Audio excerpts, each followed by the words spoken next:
Hello everyone, welcome back to my channel. వంకాయ మజ్జిగ చారు ఎలా చేయాలో చూసేద్దామా? ముందుగా పెద్ద సైజ్ వంకాయ తీసుకొని ఇలా రౌండ్గా కట్ చేసుకొని సాల్ట్ వాటర్లో వేసుకోవాలి. వాటి మ్యారినేట్ కోసం కొద్దిగా ఉప్పు, కారం, పసుపు, ధనియాల పొడి, జీలకర్ర పొడి, గరం మసాలా యాడ్ చేసుకోవాలి. అలాగే అల్లం వెల్లుల్లి పేస్ట్ కూడా యాడ్ చేసుకోవాలి. వీటిలో కొంచెం ఆయిల్ యాడ్ చేసుకోవాలి. ఆయిల్ యాడ్ చేసుకొని మంచిగా మిక్స్ చేసుకోవాలి. చూడండి, ఈ విధంగా మసాలాలన్నీ కలిసేటట్టు మంచిగా మిక్స్ చేసుకోండి. కట్ చేసి పెట్టుకున్న వంకాయ ముక్కలకి 2 సైడ్స్ ఇలా మసాలా యాడ్ చేసుకోండి. చూడండి, ఈ విధంగా యాడ్ చేసుకొని పక్కన పెట్టుకోండి. ఈలోపు మనం మజ్జిగ చారుకి రెడీ చేసుకుందాం.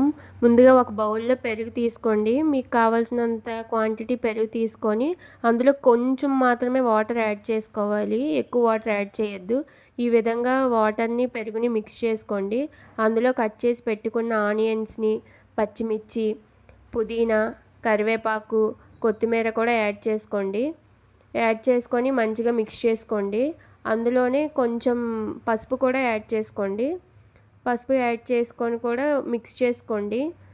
ఇప్పుడు తాలింపుకు రెడీ చేసుకుందాం. పోపు దినుసులు, కరివేపాకు, పచ్చిమిర్చి, స్టవ్ మీద ఒక ప్యాన్ పెట్టుకొని ఆయిల్ వేసుకొని ఈ పోపు దినుసులు అన్నీ వేసుకొని బాగా ఫ్రై చేసుకోవాలి. కొంచెం బాగా ఫ్రై అయిన తర్వాత మజ్జిగలోకి యాడ్ చేసుకోవాలి. మళ్ళీ అదే ప్యాన్లో కొంచెం ఆయిల్ వేసి మనం ఇందాక మ్యారినేట్ చేసుకొని పెట్టుకున్న వంకాయ ముక్కల్ని యాడ్ చేసుకోవాలి.